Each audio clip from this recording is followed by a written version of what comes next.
देखिए, ये एक प्लॉट मैंने यहाँ पे लिया हुआ है क्योंकि आजकल मैंने ये मान के चला हूँ कि 10 मीटर चौड़ाई है इस प्लॉट की और जो गहराई है वो करीब 20 मीटर है। और जो नॉर्थ है वो एकदम सेंटर से अगर मैं लेता हूँ तो वो 0 डिग्री पे है, उत्तरमुखी मकान है। ज़रूरी नहीं है कि आपका मकान भी सीधा 0 डिग्री उत्तर पे हो। आप लोग ये कंपास के ज़रिए देख सकते हैं कि आपका उत्तर कहाँ पे आता है, यहाँ भी हो सकता है, उत्तर यहाँ भी हो सकता है, यहाँ भी हो सकता है। तो ये बाकी की जो डायरेक्शन है उसी हिसाब से घूम जाएँगे।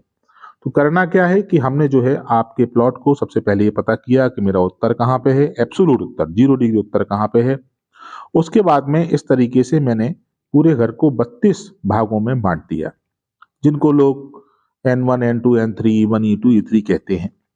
वैदिक ज्योतिष में यहाँ पे देवताओं के नाम से इनको बुलाया जाता है और आज की डेट में जो हमारे वास्तुविद हैं, सो कॉल्ड वास्तुविद, उनको नाम याद नहीं होते हैं देवी देवताओं के, तो उन्होंने शॉर्टकट में N1, N2, N3 कह दिया। अब यहाँ पे जो देवी देवता हैं इनके नाम को भी ये समझिए, एक्चुअली में क्या है, एक ऊर्जा का पुंज है आपके घर में, इस डायरेक्शन में, इस दिशा में बैठे हुए एक ऊर्जा का पुंज है। उसको आप देवता का नाम दे दें, उसको आप N7 कह दें, या आपको कुछ और भी नाम रखना हो तो और भी रख दें। हमारे यहाँ वैदिक परंपराओं में हर चीज को देवी देवताओं से रिलेट किया गया, तो उसी प्रकार से जिस देवी देवता का जो स्वभाव था या जिस प्रकार की चीजें थी, प्रॉपर्टीज थी, उस हिसाब से नाम दे करके उनको लोगों को समझाने का प्रयास किया गया। ठीक है। तो पहली चीज ये है कि सारे उत्तरमुखी का मतलब नहीं है कि पूरा ये आपका यहां से लेके उत्तर है। आपको 11.25 डिग्री, 11.25 डिग्री में ऐसे सेंटर से 32 जो है वो भाग में डिवाइड करना है। 32 पद बोलते हैं, है ना। और इन 32 पदों में हम लोगों को डिवाइड कर लेने का है। एक चीज और महत्वपूर्ण है, वो भी मैं आपको बताऊंगा, तो आपको आज कुछ बहुत सारी चीजें क्लियर हो जाएंगी। केवल मैं उत्तर दिशा की बात कर रहा हूँ क्योंकि कल एक केस प्लॉट का ऐसा आया था कि उत्तर दिशा में मकान था और उनको बहुत समस्या थी। बोले हमारा तो उत्तरमुखी मकान है, दरवाजा भी ठीक है, पर समस्या क्यों है। तो ये दो एग्जाम्पल दे करके भी, दो केस हैं लेटेस्ट, उनके बारे में भी आपको बताऊंगा। तो अब देखिए, उत्तर तो यहाँ पे है ठीक सेंटर में, तो जब हमने प्लॉट करना चालू किया तो N1 यहाँ पे आया। अब यदि किसी का दरवाजा उत्तर में ही है लेकिन N1 में है, N1 का मतलब ये हो गया कि ये करीब करीब नॉर्थ वेस्ट वायव्य कोण में दरवाजा आ गया। देवताओं का नाम दिया गया यहाँ पे रोग। तो रोग का मतलब ये हो गया कि यदि किसी का मकान का दरवाजा, मेन गेट N1 में है, तो यहाँ पे अगर बीमारी होगी तो गंभीर होगी। अगर मतलब सर्जरी हो जाना, क्रॉनिकल डिसीज हो जाना, और एक चीज और होती है यहाँ पे, एक्सीडेंट भी देखे गए हैं अगर किसी का N1 में दरवाजा है तो। साथ में क्रॉनिकल डिसीज होना, ब्रेन हेमरेज हो जाना, वगैरह वगैरह ऐसी चीजें जो कि थोड़ी सी मृत्यु तुल्य संकट देती हैं, उस टाइप से बीमारियां हो जाना, ये N1 है। इसके आगे बढ़ते हैं तो यहाँ पे जो है N2, यानी कि यहाँ पे नाग देवता है 11.25 डिग्री में। और नाग देवता में यदि आपका मेन गेट है, यहाँ पे आता है, तो फिर क्या होगा, ये देते हैं वैर भाव। वैर भाव का मतलब ये है, रिश्तेदार भी आपसे चिढ़ेंगे, अड़ोसी पड़ोसी आपसे चिढ़ेंगे, कंपटीशन रखेंगे, वैर भाव रखेंगे, कुटुंब में वैर हो जाना, यहाँ तक कि कंपटीशन, आपको दुकान है, यहाँ पे ऑफिस है, तो आपको कंपटीशन बहुत बहुत होगा। इसके अलावा आपस में भी कई बार जो है, घरों के अंदर, घर के अंदर जो रह रहे हैं उनके अंदर भी वैर भाव उत्पन्न हो जाता है। ये भी हेल्थ गंभीर बीमारियां देता है।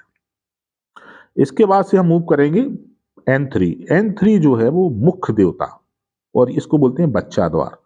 बच्चा द्वार का मतलब ये हो गया कि अगर किसी के घर का मेन गेट N3 में आ रहा है और बाकी चीजें ठीक हैं, भेद नहीं है कोई, तो फिर जो है वो यहाँ पे इस घर में रहने वाले लोग के बच्चे बड़े अच्छे निकलते हैं, बड़ी अच्छी शिक्षा ग्रहण करते हैं, करियर में अच्छा करते हैं, बहुत ही सुख शांतिपूर्ण, मतलब अच्छे बच्चे होते हैं और उनका भविष्य अच्छा होता है, तो घर भी सुख शांति में रहता है।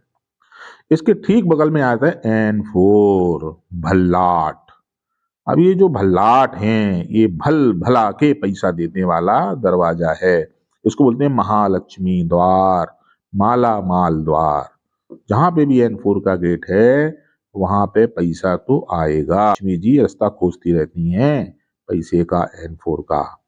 ठीक है, यदि आपकी बाकी चीजें ठीक हैं, दरवाजे के सामने कोई भेद नहीं है, तो भेद क्या होते हैं वो मैं आपको कभी अगली वीडियो में बताऊंगा। फिर आ जाइए आप यहां से N5, इसके ठीक बीच में है 0 डिग्री पे नॉर्थ है।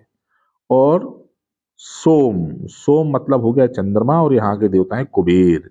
तो खजांची का ये दरवाजा है। यहाँ पे न केवल पैसा आता है, लोग भी अच्छे से बिहेव करते हैं, सुख शांति रहती है घरों में। बहुत अच्छा दरवाजा यहाँ पे भी माना जाता है। लेकिन आप देखेंगे तो जो मेरे पास केस आया था वो सोच रहे थे उत्तर है, लेकिन चला गया यहाँ पे भुजंग के स्थान पे। अब भुजंग क्या है? भुजंग मतलब सांप को ही भुजंग कहते हैं। भुजंग का मतलब हो गया टेंशन द्वार। घर में आपस में टेंशन होना, बिजनेस में टेंशन होना, पार्टनरशिप में टेंशन होना, पिता और पुत्र के बीच में 36 का आंकड़ा हो जाना, रात को नींद ना आना, टेंशन की वजह अनिद्रा हुई। टेंशन होगी तो अनिद्रा हो ही जाएगी। तो ये N6 में उनका दरवाजा आ रहा था, वो सोच रहे थे N5 में है, लेकिन डिग्री थोड़ा घूम गई, लोगों ने ठीक से डिग्री निकाली नहीं। इसलिए घर की प्लॉटिंग करना, डिग्री निकालना, ये बहुत इंपॉर्टेंट है। तो ये भुजंग द्वार है जो अच्छा नहीं माना जाता, ये भी नॉर्थ में है। इसके बाद जो है आता है N7, जहां पे होती हैं अदिति देवता। और अदिति देवता अगर हैं और यहाँ पे दरवाजा है तो क्या होगा? इस घर में रहने वाली महिलाएं, लड़कियां, जिसकी जैसी कुंडली है उसके हिसाब से उनको मेंटल प्रॉब्लम आ जाएगी, या उनकी वजह से घर में कलेश होगा या प्रॉब्लम रहेगी। ये है अदिति देवता।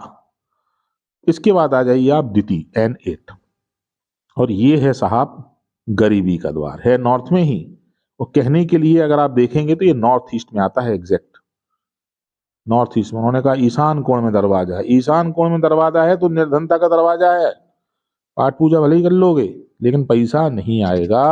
निर्धनता का दरवाजा है N8, ठीक है ना। स्लीप डिसऑर्डर का दरवाजा है N8 का, जो कि ईशान कोण में लगभग आता है। तो ये देखिए, ये 8 दरवाजों के 8 परिणाम मैंने बता दिए। अब आप लोग बताइए आपका दरवाजा किस जगह पे है, एक बात।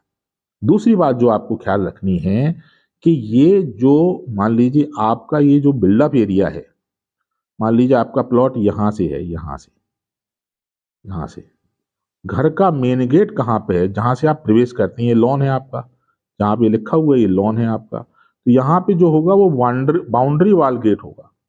अब सपोज आपका बाउंड्री वॉल गेट तो यहाँ पे है, लेकिन आप एंट्री आप यहां से करते हो।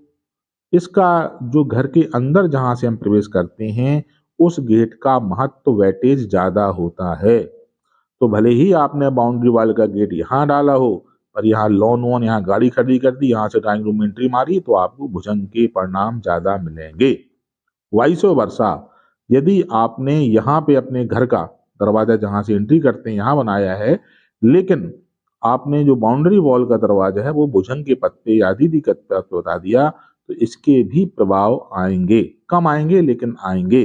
तो बाउंड्री वॉल का गेट और जो मेन गेट वो है जो बाउंड्री वॉल के अंदर जहां से आप प्रवेश करते हैं। यदि आपके घर के आगे जगह छूटी हुई है, लॉन है, पार्किंग है, तो इस केस में डिफरेंस हो जाएगा, एक बात। दूसरी बात यह है कि यहाँ पे इस गेट के सामने किस तरीके की चीजें हैं, इस पे, इसको द्वार भेद बोलते हैं, उस पे भी रिजल्ट डिपेंड करता है, ठीक है ना।